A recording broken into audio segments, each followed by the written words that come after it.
standing by. At this time, all participants are in a listen-only mode. After the presentation, we will conduct a question-and-answer session. If you'd like to ask a question, please press star 1. Today's conference is being recorded. If anyone has any objections, you may disconnect at this time. Now, I will turn over the meeting to Ms. Margaret Gottlieb. You may begin. Good morning, and welcome to the U.S. Commercial Service webinar titled Increasing Your Global Sales Using the Internet. This webinar is the 5th of a 6-part series that focuses on export fundamentals. My name is Margaret Gottlieb, and I'm an international trade specialist with the Commercial Service office in St. Louis, Missouri. This office is one of 100 domestic offices and 100-plus offices in over 80 countries. Our mission is to help U.S. companies by providing export counseling and assist with finding qualified agents and distributors overseas.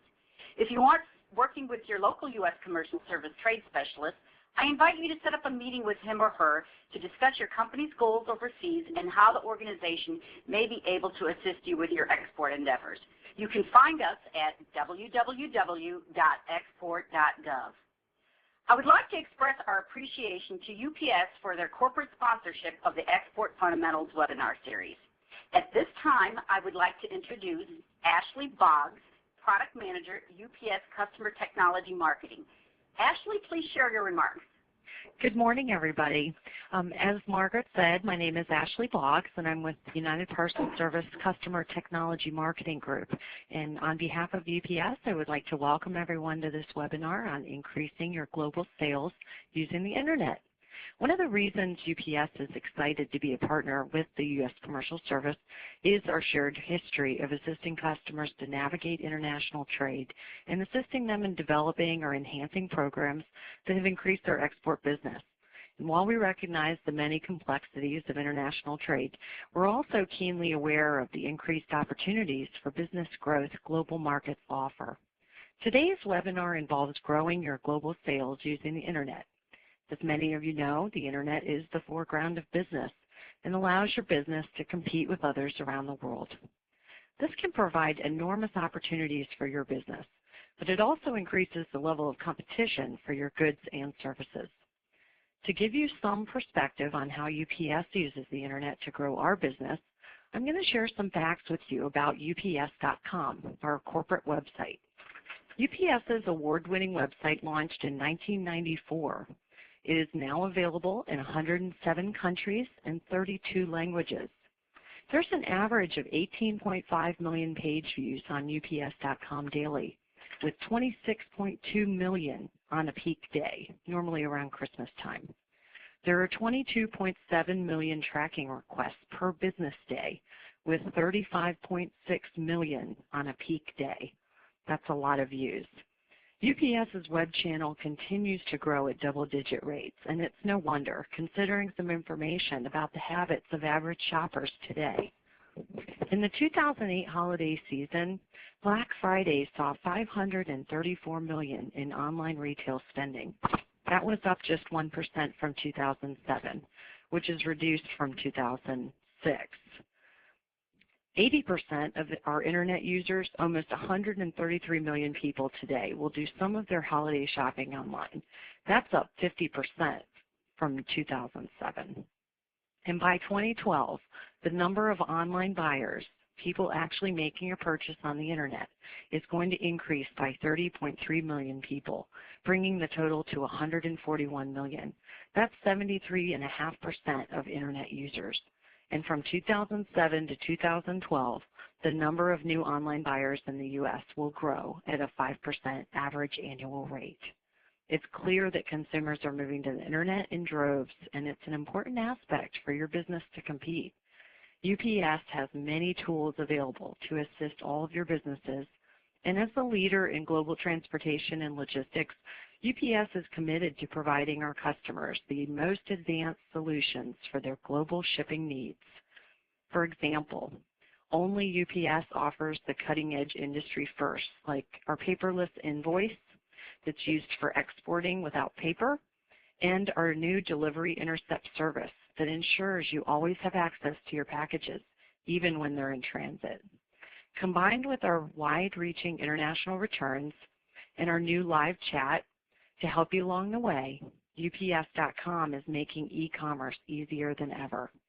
And we do hope you find today's information very valuable to your business. We appreciate the opportunity to help you as you expand the global reach of your business.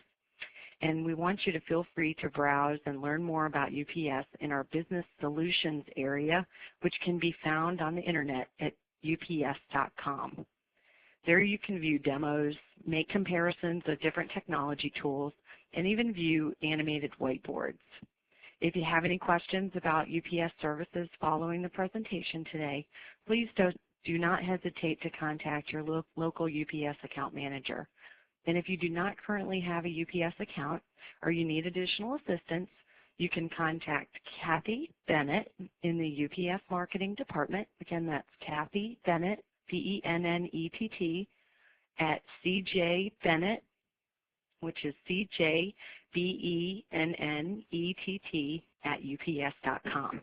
Or you can call this number, and I'm going to give it to you twice. It's 612-378-3476. Again, that's 612-378-3476. Again, thank you for participating today, and I hope you enjoyed the presentation. Thank you, Ashley. And now we'll have a quick polling question. And while you're answering the polling question, I'd like to apologize for the minor glitch that we've had in the twitching of the slides at the beginning of the presentation. And I would like to remind our presenters that if your cursor is anywhere near the changing of the slide arrows, they will change and everyone can see them. During the conference, though, having mentioned that, if anyone is experiencing technical difficulties, please press *0 and an operator will assist you.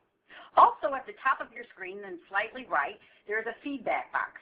Please feel free to let us know if you need help, are having difficulties hearing, or would like the speaker to slow down. Looks like everyone has answered, and thank you so much for that poll. I'd like to now review the agenda.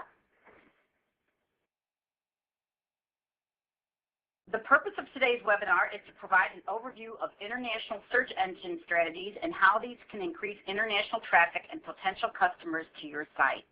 Today's webinar will be emailed to participants along with a link to the recorded audio portion, which will be available for approximately 30 days. This information will go out to you no later than Monday, hopefully by Friday. I also wanted to mention that there's a question and answer box. If you look towards the top of your screen, you will see a Q&A box. I'd like to encourage everyone to use the Q&A box at the top of your screen. We will answer questions at the end of the presentation, so don't be shy on the comments and questions. This will increase the amount of information sharing between everybody. Questions in the Q&A box will be anonymous. And now I'd like to begin today's presentation with our first speaker, Mr. Corey Simic. Corey is the Acting Director of the U.S. Commercial Service Office in St. Louis of the U.S. Department of Commerce, and he'll begin for us today. Corey. Thanks, Margaret, and thanks, Ashley, and UPS as well. We wanted to provide a brief overview of the Internet marketing topic at hand. Of course, when we have Joe Lieberman, not the senator, the other Joe Lieberman, join us in a few moments, he'll go into a good deal more detail on all of this. But we wanted to give you a little bit of an overview and some food for thought that will help you get a little bit more out of the presentation that follows as well. You know, speaking of the Internet, it's good to know how to master the controls and move forward from slide to slide. Probably everybody is familiar with the 4 Ps of marketing: product, price, placement, and promotion. One thing we emphasize with our clients when we first start talking with new clients about international business is that all of the things that you know how to do when you market your product successfully right here in the United States, they generally still apply when you're doing global business. You still have to think about your product, the price, how you'll distribute or place your product, and also how you'll promote the product. Also, with online and traditional international transactions, we find that there's really no difference between online international transactions and regular plain old paper or other international transactions. You still have to think carefully about pricing your product, The same fundamental rules apply. You have to know how to determine your tariff rates, which probably everyone on this call is pretty familiar with, and we've covered on other webinars. And if not, of course, we're always here to help you. Also, you have to think about shipping your product. What's the best way to get it there? And of course, you've got to know about your export licensing requirements and your local import requirements. All of the same things that you're already concerned about to pull off good, successful international transactions, they still apply in the online marketing world. Some questions to keep in mind as you listen to Joe's presentation is, what's the purpose of your online marketing efforts? What's the purpose of your web page? Do you want to promote or sell your products? Now, at first blush, that might sound like the same thing. But if you want to sell products, you actually need the infrastructure built into your web page somehow to actually make the transactions happen. Or perhaps you just want to use the web page to promote the product, to let people know it's out there, to talk about the features and the benefits, and so on, to build awareness. Building brand awareness is a very common use of some web pages, and then you refer someone or you refer potential customers to other methods and other means of securing and closing the transaction. Or your web page might want to do all of these things, or just perhaps provide customer support or relationship management, a way that customers can communicate with you in a more meaningful way. You also want to consider other uses of your web page that might not be your primary use. For example, you might use your web page as a product promotion vehicle, but then also find that once you do have customers in a certain target market, that you can also use the same web page in a secondary manner for education or customer relationship management or data collection, for example. The way that we ask surveys on this web page, you can also use your web page for all of the above, plus perhaps to gather some primary market intelligence. You need to know who you're talking to. Who is your target market? And you need to really think carefully about your target market. Are the people that you hope to attract to your web page, are they employees or customers? Some people might even be shocked at the suggestion of employees, but many successful web pages are geared primarily toward employees. Well, of course, your web page can be geared toward both.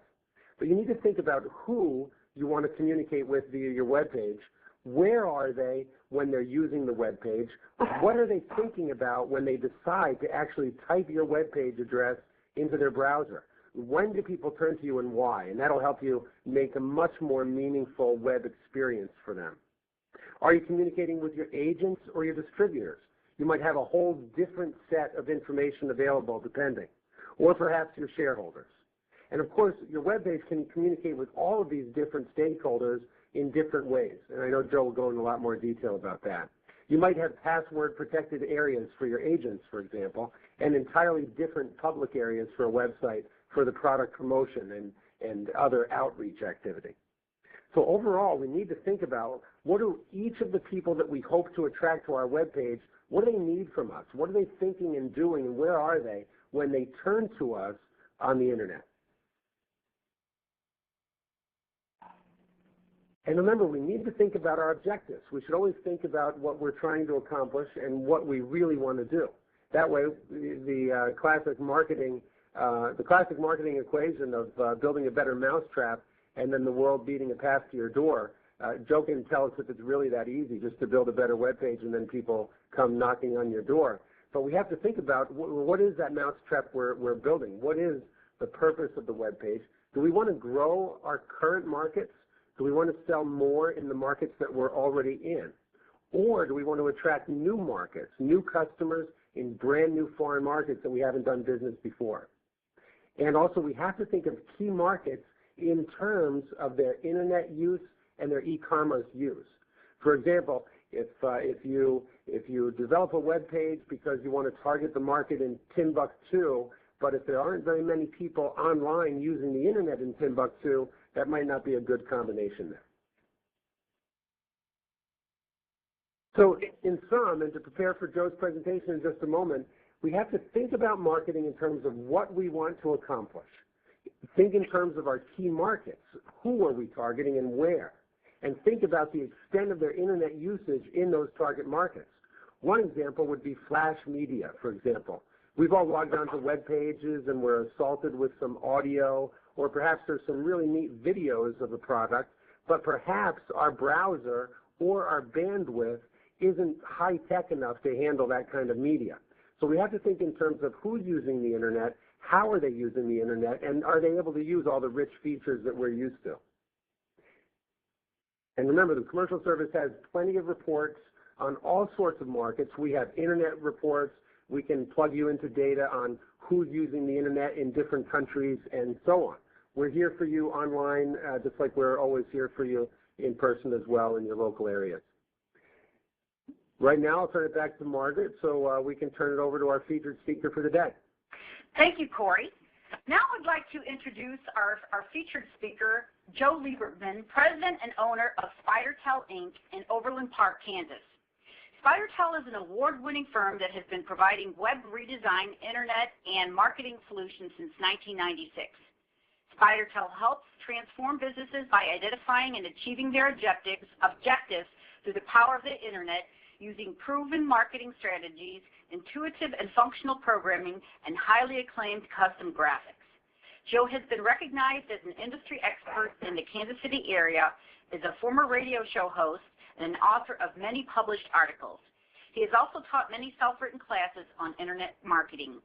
I'd also like to mention that Mr. Alex Bach, Vice President of Internet Marketing of SpiderTel, will be available with Joe after the presentation for question and answers.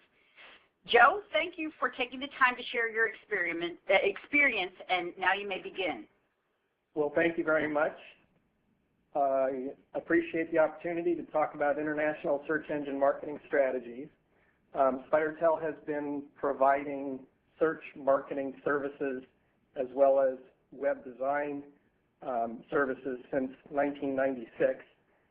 That's coming on 13 years, and we've seen a lot of transformation, as I'm sure many of the attendees on this webinar can understand. Search engine marketing has changed about 5 times, 360 degrees throughout the decade, and each time we learn that it comes down to the fundamentals of how you build your website, not trying to follow short-term tactics that we think the search engines are looking for today. And that's one of the points I'd like to drive home, and that is that international search engine marketing is very similar to how you would go about marketing your website here domestically. The search engines primarily are looking for high-quality websites that offer good content to consumers, to your stakeholders. And the key, as Corey mentioned in his short presentation, is really identifying and understanding who your audience is, what their interests are, and ensuring, excuse me, that your website is developed to meet those needs. There are many, many tactics, and we'll talk about several of them throughout the next half hour. But I do want to stress that there are no silver bullets here. If there were, everybody would be doing it, and it would be very simple to implement. But it is very much like running a business. You have to focus on the fundamentals and make sure that you're providing extreme value to your prospective customer base.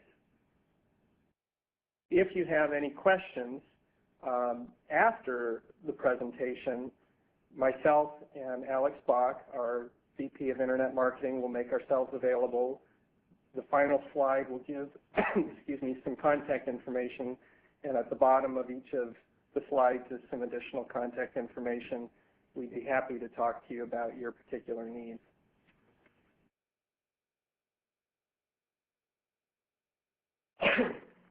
The opportunity here is vast, both domestically and internationally, and it's stated in this slide here.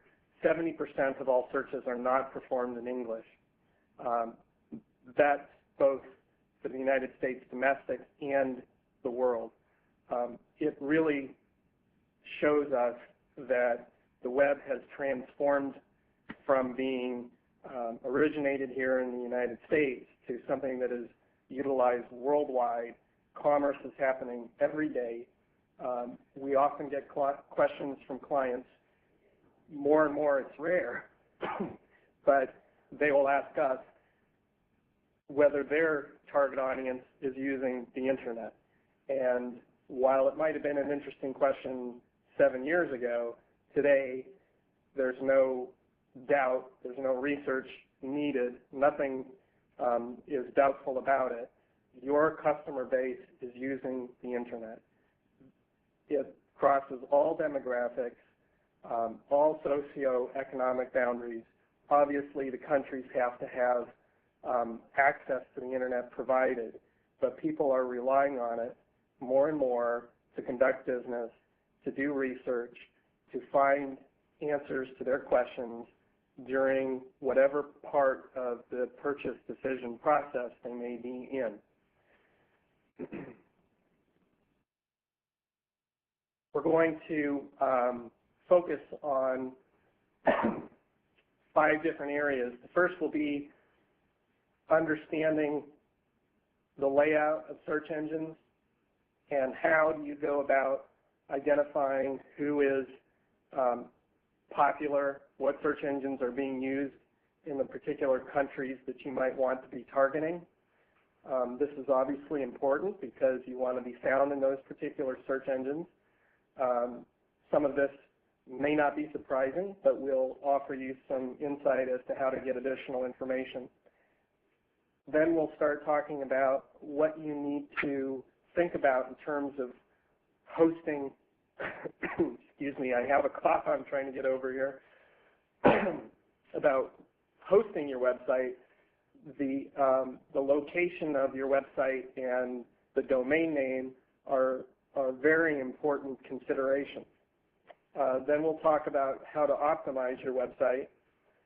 There are 2 basic factors there: the on-site characteristics, those things that the search engines can read about you or your website, and the second part is how other websites are linking to you and what they say about you.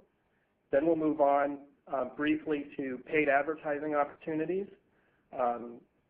There are similar to what we have here in the United States for text advertising throughout the search engines, also known as pay-per-click.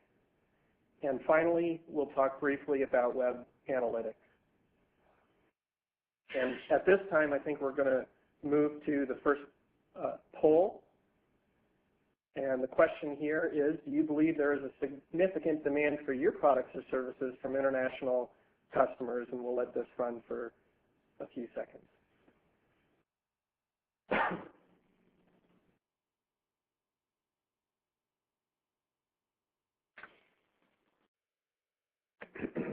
Thank you for participating in this first poll. And can we show the results, please?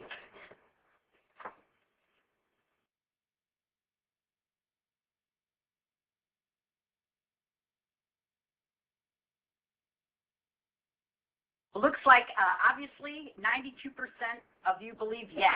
That's a good thing. And we'll go on with Joe's presentation. Yeah. Okay.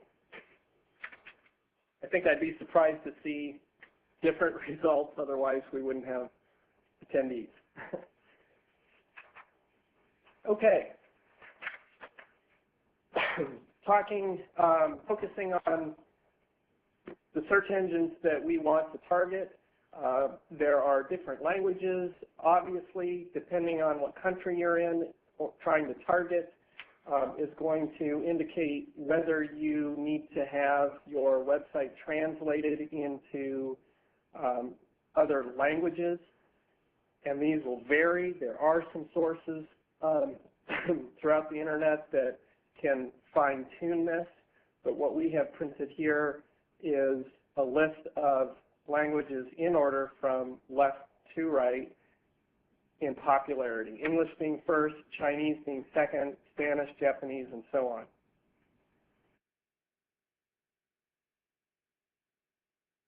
it is also important to note that your website can be found in a non-English search engine, depending on how the website is hosted and the location of that website.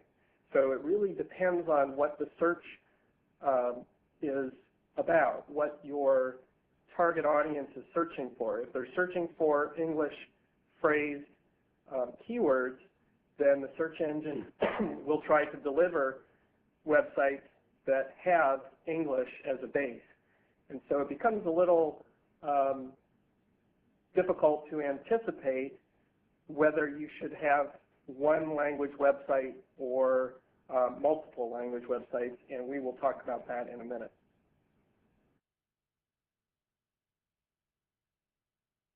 Each country will have popularity that will vary from one search engine to another. Across the board, no surprises, Google is the champion of search engine usage throughout the world. They now represent about 70% of all searches, but it does vary from country to country. For example, here, when you go into Russia, there's Yandex, which is a very popular search engine there, and I've listed a couple of others. In China, this represents about, Baidu represents about 70% of the traffic for searches in that country. So it will vary. There are sources of information. Some of it's free, and then other sources would be paid for. You can go to the two that are listed underneath the domestic search engines, searchenginecolossus.com and arnoldit.com, to get additional information about how people are searching in various countries. I will also mention that Yahoo is prevalent throughout the world. They just don't have the market share that Google does. There's a very comprehensive service by Market Share Hits, which is paid. I've noted the URL there at the bottom, and if you are so inclined, you can go in there and search by country and get very detailed information about what each country's search statistics are all about.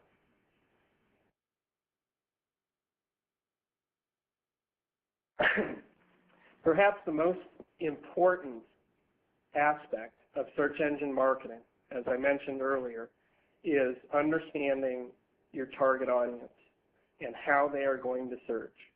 Search marketers, of which we all are, oftentimes make the mistake that they understand how people will be looking for their products or services. We all understand our business intimately. We know the jargon. We know the industry terms. But we often overlook that the people that are searching for our products and services, or in the market for them, excuse me, may not know those terms and may be thinking about how they're going to be using our products and services in a completely different context. They may not know that we exist. They may not know that our services are available, but they know that they have needs. And so really the most important thing you can do for yourself, whether it's domestic marketing or international marketing, is do research on how people are searching today as it's centered around your products and services, and not make any assumptions about how you think they might be searching. Oftentimes, we will start with a list of phrases that we anticipate people will be searching on. There's clearly some that are correct, but when we start doing the research, we will identify sometimes dozens and dozens of other phrase permutations that we were not aware of or not thinking of that people are actually using. And so you need to go to the source. You need to rely on how people have historically searched on you, on your products and services. And I have listed a couple of really good resources for international keyword research, and they're noted here. The first one is from WordTracker. WordTracker is a service that relies on aggregate information from users themselves, and they're accumulating this information not from one particular search engine, but from people across many different demographics and how they search. You enter in keywords that you think might be used by your target audience, and it will return suggestions based on what you have entered. And this will lead you in many different directions, oftentimes in tangents that you might not have anticipated, and really that's what you're looking for, the things that you haven't already considered. Google also has a tool that can be used for country-specific searching. Both sources will come up with different terms, and they will also come up with different amounts of usage that they would predict that your audience will use over a monthly period of time. In Google, you'll get two sources. One is they'll come back with a suggestion of lists of words. That's the second URL there. And the third URL will tell you what they would estimate would be the usage for those phrases that you are keying in. Just a note of caution here that you are really trying to get an indication of popularity of phrases, and it should not be taken as literal, the number or the count that you get back from either of these two tools. Our research and use of these tools over time tells us that they're very good at predicting what phrases will be popular, but not so much in terms of the accuracy of the count of those phrases. So it's important to get a relative perspective on what phrases are more popular than others and use some common judgment in terms of what you're going to optimize for. And if it's not obvious, the reason why you would find those phrases and make some determination on what phrases you want to support is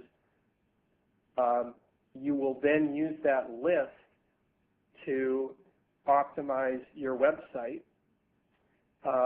both on-site and how other websites are linking to you, excuse me, as well as to use those phrases in your keyword advertising if you choose to go with paid advertising.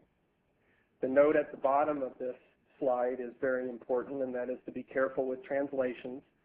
As I'm sure you can appreciate, literal translation of phrases it is not always useful when you go from one language to another. There are some good translation tools that are automated. When you're getting into large bodies of text, that's when you will want to consider working with companies that do this for a living and really understand the nuances of the language. Thank you, Joe. I think now we have another polling question. And that polling question is, are you actively using search marketing for non-English international prospects? We'll take a few seconds to have you answer.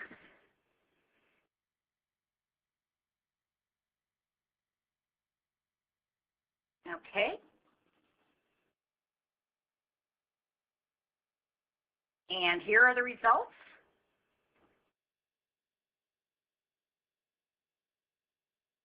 A and we'll we'll continue with Joe's presentation. Well, that's interesting. That says that few of us are domestically marketing to other languages, and most of the audience is not yet marketing internationally. Now I'm going to focus on this area of when you do decide to try and market to particular countries, how do you go about doing it? It's not enough just to have a website and wish that you will get people from China to come to it. It's not enough to translate your website into Chinese and hope that Baidu will pick it up or that people will be searching for it domestically or coming to google.com to try and find your website. We really have to be very deliberate about these decisions, and it can be, it ends up being a very strategic decision, and it's also a very critical one because it has long-term implications. There are two basic concepts here. The first is the TLD, which is your top-level domain, which is the last segment of your domain name, whether it's .com or .uk or IE or whatever country extension it might be. The search engines will give highest relevancy to the extension, regardless of where it's hosted. And we're going to talk about this a couple of different ways, and I'm going to move on to the next concept, and then we'll try and bring it all together. The next concept is the IP address.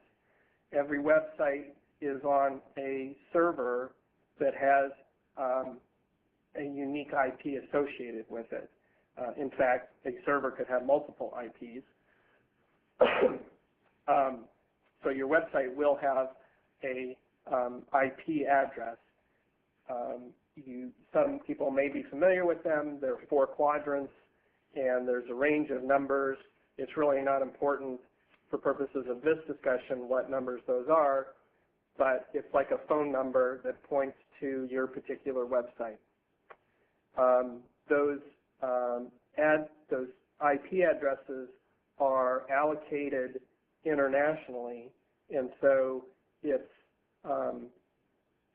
very possible to know definitively where a website is hosted. And so you will know, for example, that a website is hosted in China or whether it's hosted in the United States. The search engines can give preferential treatment to IP addresses if they so choose, depending on where your website is hosted. And of course, your website can have a single IP address, although it's possible to have it spread in many different locations across the world, and those are strategies that can be utilized with varying results. So if you are targeting particular countries, we now have a couple of options at our disposal. In addition to the language, we have the option of hosting the website under the TLD associated with that country, and we also have the opportunity to have that website hosted in that particular country with that IP address. Some of these can be more costly decisions than others. So it will depend on the importance, the significance of having you target that particular country as to how you're going to make your decision about where you're going to host and what languages you're going to feature. there are essentially two main strategies. One is to have a single website, the other is to have multiple websites.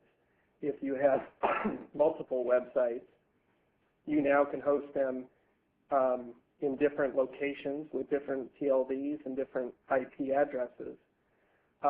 We'll talk about this in a minute, but excuse me, I do apologize for my cough.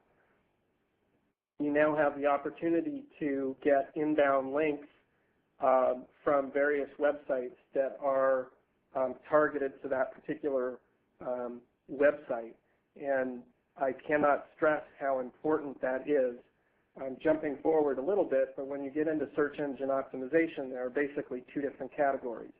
There's how you optimize the site and what the search engines read about it, the text essentially, and then there's what other websites are saying about you. It is becoming more and more important to have good quality inbound links from other websites. That's being used as a measure of how authoritative and relevant you are for particular phrases. So having websites located in different countries or with different TLDs makes those inbound links more relevant. You also can optimize for particular languages and particular phrases more easily if you are dealing with multiple websites versus single websites. Obviously, it's much more expensive to do it this way. Many companies choose to go with a single website, and it is still possible to have success, although clearly you have to choose one location, have one TLD, and one IP. Although this website could be replicated throughout the world, it becomes a little more complex because inbound links are still pointing to one domain name. It's possible to have a replicated website throughout the world on different IP addresses as well. This becomes a little more sophisticated, and for purposes of this discussion, we're just going to focus on a single site in one location. But regarding inbound links, if you have inbound links from various countries, they're still very, very important, but the aggregate of them becomes a little more diluted because they would be across the board as opposed to from one particular country, and the search engines will, in comparison to other websites that are singularly focused on a particular country or language, will have something to compare it to. Clearly, it's harder to optimize for particular languages because you are more diluted across those languages. And it is, the advantage here is that it's much less expensive to maintain one set of files, et cetera. I'm sure it's easy to envision that. To register domains with different TLDs, there are accredited registrars that are available to do that throughout the world. Some of them are domestic, and each domestic registrar like GoDaddy or Network Solutions will have their own set of TLDs that they are authorized to register. But if you cannot find them available there, you can go to ICANN.org, which is the international agency, to get assistance on identifying other registrars. Now we'll talk about optimizing the site for your particular country. It's critical that you don't use automated tools to translate into that particular language, because you are sure to make mistakes. I'm sure we've all seen it, where you see non-English providers of service translate their websites or text into English, and it just looks really poor and unprofessional. And although you may understand it, you're not giving the right impression. So it might get you part of the way there, but it certainly won't get you all the way there. Because this is a presentation on international search marketing, it's not designed to give you all of the information associated with how you optimize the website for search marketing in general. That's a 5-hour class and probably in over 5 different courses. So what I'm doing is just highlighting the things that you need to consider. We certainly recommend you work with a professional who understands how to optimize websites. These are just highlights on what to consider. Title tags are the most important element of any search engine marketing campaign. They should be treated very, very carefully. Description meta tags, which appear in the header of websites, should also be treated carefully, although with Google and the top search engines, they don't use them these days for determining whether you're relevant. They use them to list in the search engine listings, so they become a very important marketing tool. I think there's a keyword meta tag that is very unimportant here in the United States, but possibly very important to other search engines throughout the world. It really depends on which search engine you're trying to focus on. Essentially, though, as I stated earlier, you want to have good quality content that focuses on the key phrases that you are targeting. There's so many rules and tactics that people prognosticate on. Most of them are worthless, and you really need to be careful not to optimize, over-optimize, because search engines can tell that these days. It needs to read very well for the consumer. Word stuffing, massive repetition of phrases should not be approached. That can get you penalized and at worst banned. There is an opportunity to repeat key phrases, and it should be done, but it should be done in as natural a way as possible. Clearly, we need to consider the culture and the lingo when you go through those conversions to that language. And ultimately, what you're trying to do is drive consumers to make a decision about contacting you, or if you have commerce on the site, ultimately buying. There's a good website called lisa.org, which can give you some insight as to tactics that you should use for those particular countries. Other design considerations, hopefully this makes good sense to most people. You have to consider the culture. There are sensitivities to colors, and the lingo and the pricing and the payment process could vary from country to country. We're not going to spend much time on this. Search engines do try to determine whether your website is relevant for a particular phrase. And clearly, if you are focusing on a particular language, those phrases need to be prevalent. You might want to consider having dedicated pages focused on the phrases that you want to be found for. The more content the search engine can find related to those phrases, the better off you are. It's not unusual for us to develop unique pages focused specifically on the phrases that we want to be found for. You could also consider having phrases with the country, because some people may be searching for a particular phrase and add the country that they're in because they want to know that you provide service to that. You will not be penalized for using duplicate content if you have translated English to another language. That's not considered duplicate content.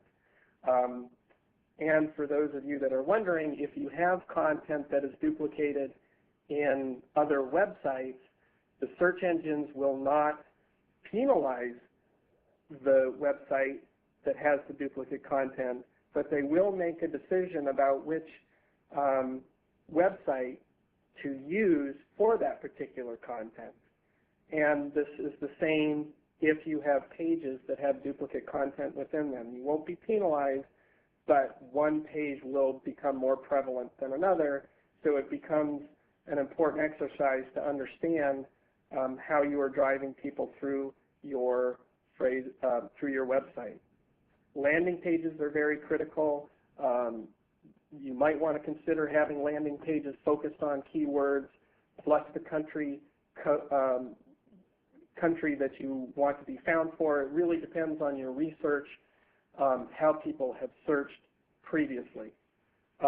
Google has the ability for you to submit local addresses if you are located in particular parts of the world.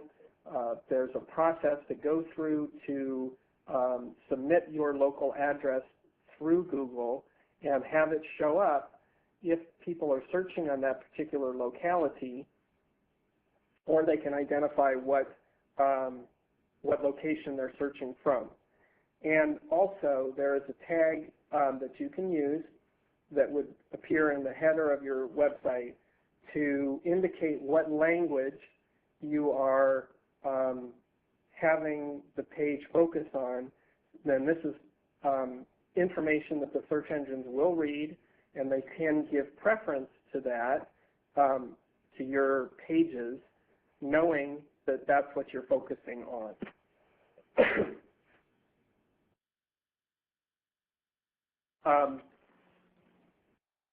There's particularly domestically, there's little use in trying to register your search engines.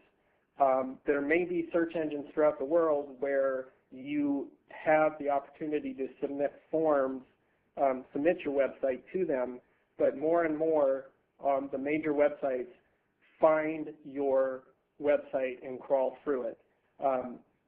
Google and Yahoo and MSN all have processes called sitemaps where you can create a list of your website in XML and submit that to the search engines so they are able to find your website and crawl through it and see virtually every single page. This is essentially extremely important, and you can also do this for your website internationally at a minimum to Google. Having external links to your website will help facilitate the search engines finding you. That's one purpose, and the other, as I stated before, is it's a vote in favor of how important your website is or the authority of your website. So if you're doing business with vendors overseas, have any relationships with other companies or organizations, it's important to seek out links from their website to yours because it will help the search engines, A, find you, and B, cause you to be more relevant.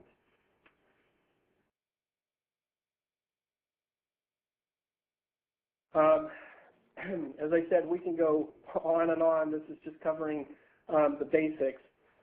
For paid placement, fortunately, if the world is much smaller, you can get your ads distributed through all of the same major channels plus one as listed here that you can do domestically through Google, Yahoo, and MSN.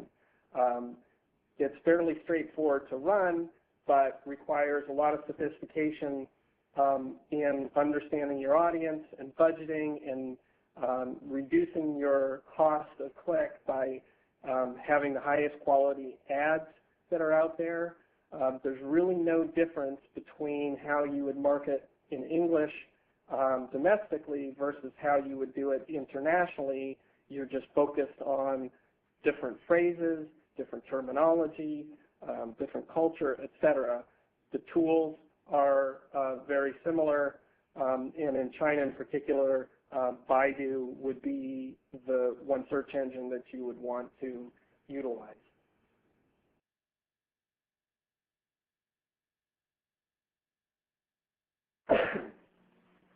I'm going to try and wrap this up so we can leave some time for questions. There are, in terms of web analytics, there's two different types. The first is based on the log files. The second is based on whether you're running a script from your web pages that send referral information to the system that's tracking. The log-based files, very popular program called WebTrends, reads those files and produces information statistically. The others will produce information in a similar format to you. We've noted a couple, Piwik, which has a great tool. It's free to use, and Google Analytics, which is also free, allows a very robust set of information. The kinds of things that you can and should be looking at are how people have visited, how often, the countries, the geography, what page views. You are able to look through and find pathing information, how they have typically gone through your website, where they have exited, abandoned your pages, and how they are finding the website in the first place, what search engines are driving them there, what phrases they're using to key in to get to your website, and ultimately how they are converting.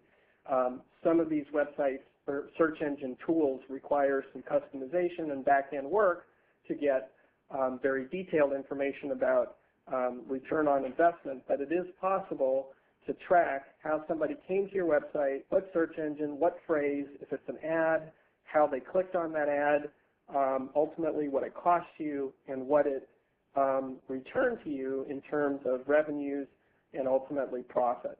All of this is possible today, and it's a real marketer's dream to be able to have all this information at your fingertips. I am going to wrap this up because I know the hour is fast approaching, and I want to leave at least a few minutes for question and answer.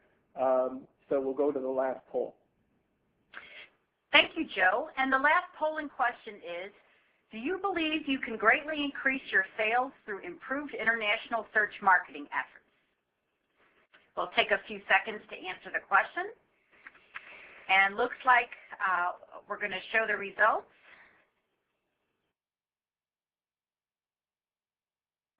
Looks like most of you are say yes, and there are fewer are not sure. Thank you for that. And now I wanted to let you know that we're going to go into the question and answers now. And just a reminder, the Q&A box questions remain anonymous. Phone-in questions will be announced by the operator. Operator, please explain how questions and answers work through the operator system. Thank you. We will now begin the question and answer session. If you would like to ask a question, please press *1. You will be prompted to record your name. Your name is required to introduce your question. To withdraw the question, press *2. To ask a question, press *1. And while we're taking a moment for people to get in the queue to ask their question live, my colleague Chris Poley in the St. Louis office has been taking questions from the Q&A box, and we'll open that up to her now. Thank you, Margaret. We do have a few questions.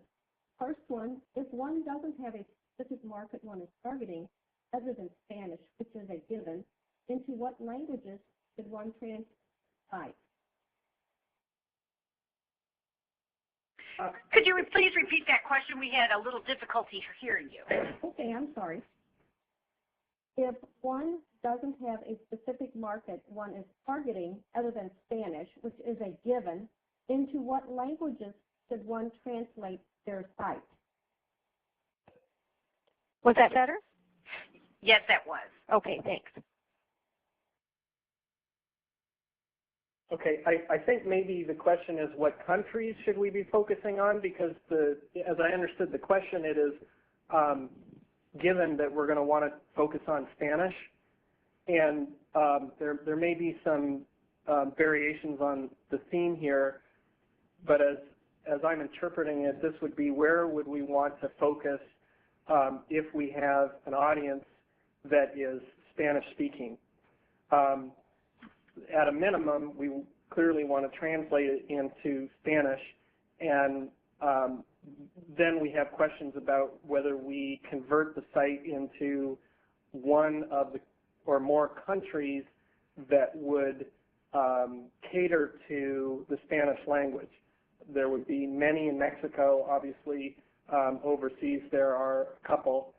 And so in general, it's impossible to answer that question specifically without knowing what the product and service is.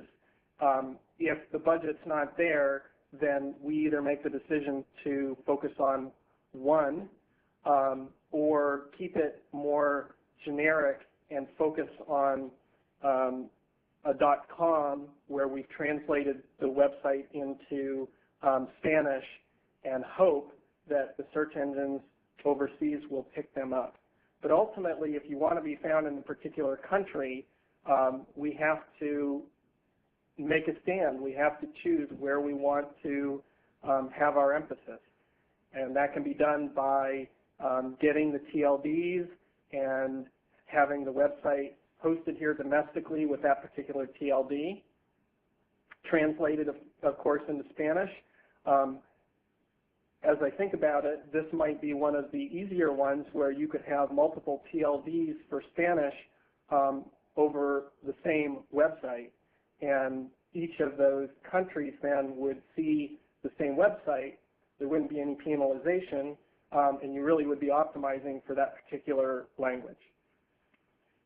Okay, thank you. We do have a second question.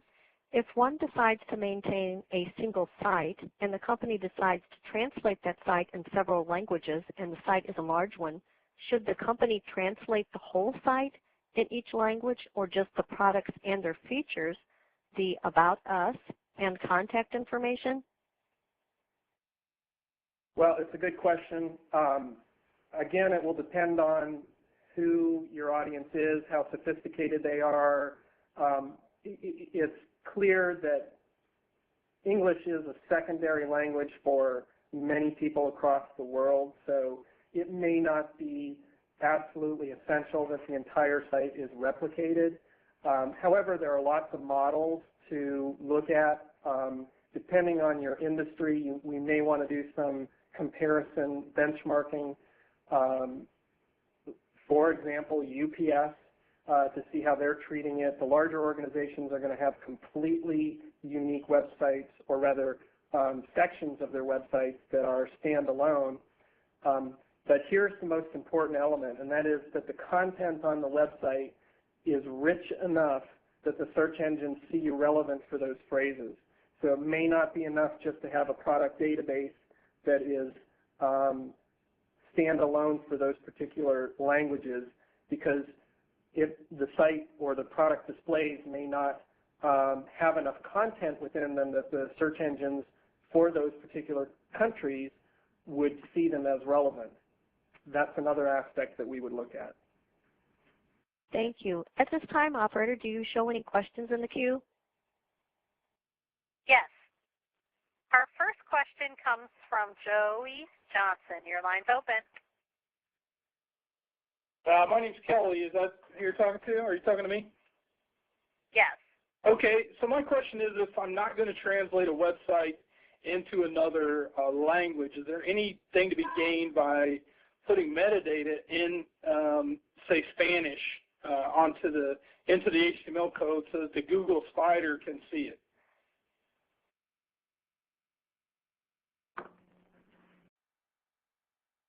So if I understand the question,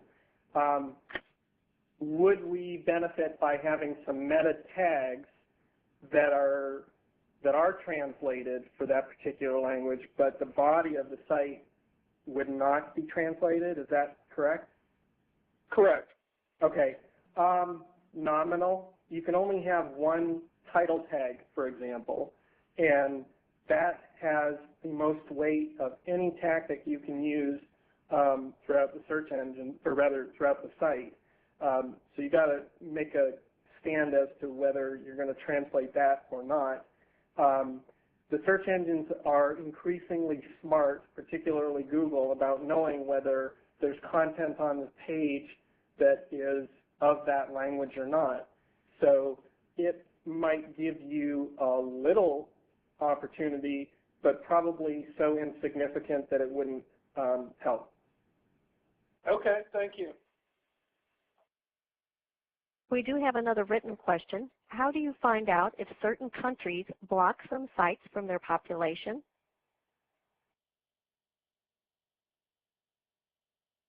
We're pausing. Okay. Well, This is Alex Bach. as a general case basis, most of the search engines out there are private, okay? And unfortunately, with them being private, they're not very receptive to sharing a lot of their information. The U.S. search engines are much the same way. They're not going to tell you whether you're banned or not, with the exception of now Google, who has tried to assist webmasters in keeping their websites and their information within the Google index. Most other search engines are not going to provide you with that information, so it's pretty difficult to tell whether you've been banned or not. But Google, which represents the vast majority of traffic, does have a tool that you can go to. It's not updated 100% of the time, but if you are banned, generally speaking, you will be able to identify whether you are or not. And they've become increasingly more cooperative in helping you help yourself in getting unbanned from the search engine. If that's what the question was regarding, you are not going to be able to find out what other websites are banned. I think that's safe to say, but if it's your own website, you would be able to find that out with Google. Thank you. Operator, do you have other questions in the queue at this time? We have no other questions. Thank you. We do have one more written question. We want to put a price for our item on the site so that potential buyers have an idea of cost. However, pricing varies due to quantities purchased and type and country of buyer, the mode of shipping, etc. What kind of a phrase should we have on our website regarding pricing? Well, it sounds like you will need, if you can't deliver the price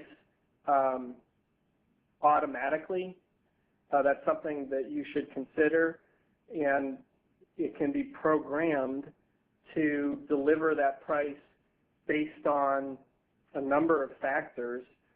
You could get very sophisticated and identify what country they're coming in and deliver it automatically, or you could have the searcher, the customer online, enter what country they want pricing for.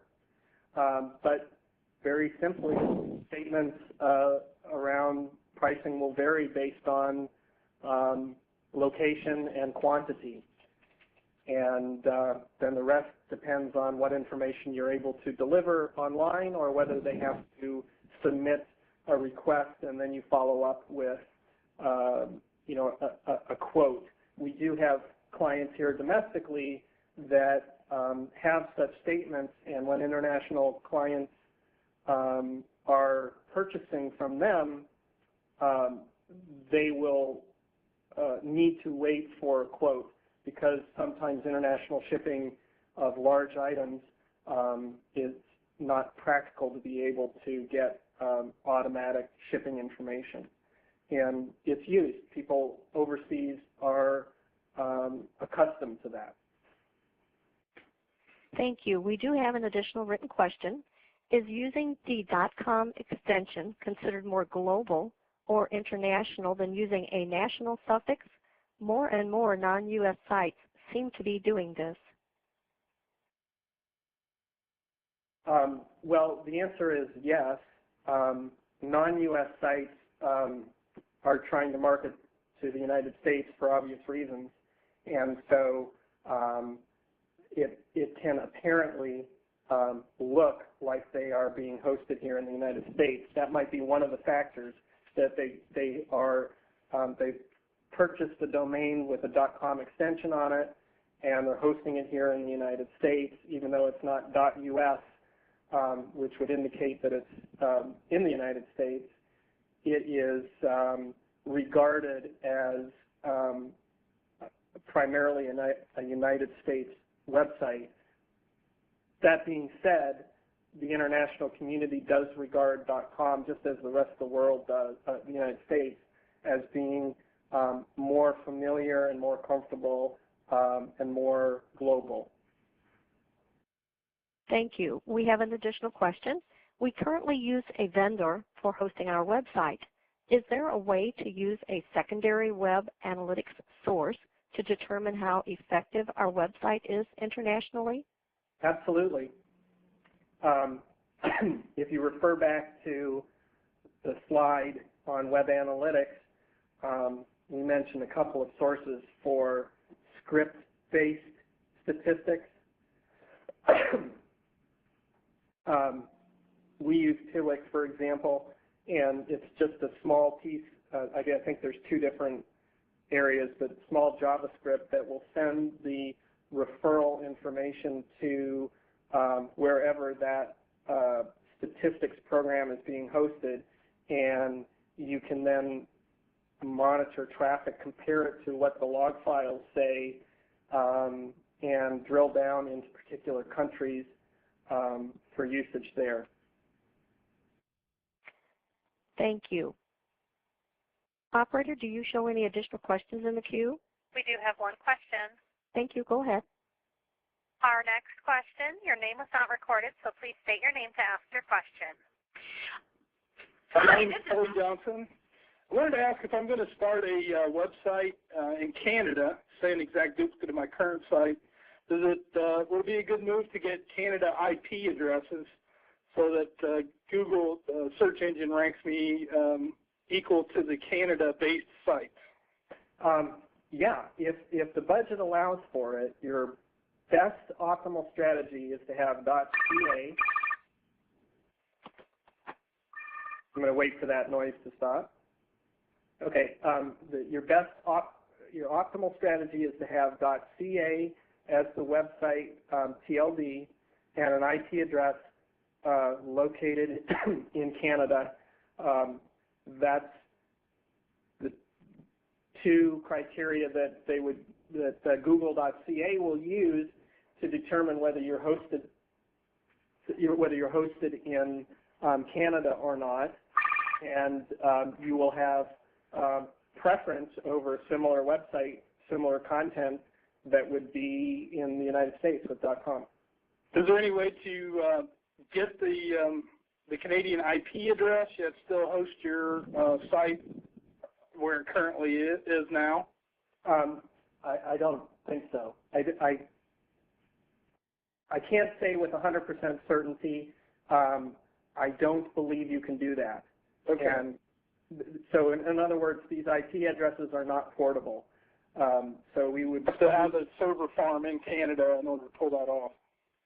That's correct. And I think, though, that there are things like proxy servers where there may be some host companies that can effectively manage it for you in the United States that will do that on your behalf. Okay, thank you. Thank you. Operator, do you show any additional questions in the queue? We have no further questions. Thank you. At this time, we don't have any other additional questions in the Q&A box.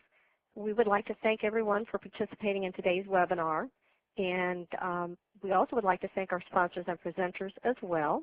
We do look forward to you participating in our final webinar in the Export Fundamentals series. The last one will take place on March 18th, and the topic is Exporter Obligations Export Control Update. At this time, we can conclude our webinar. Thank you. Bye-bye.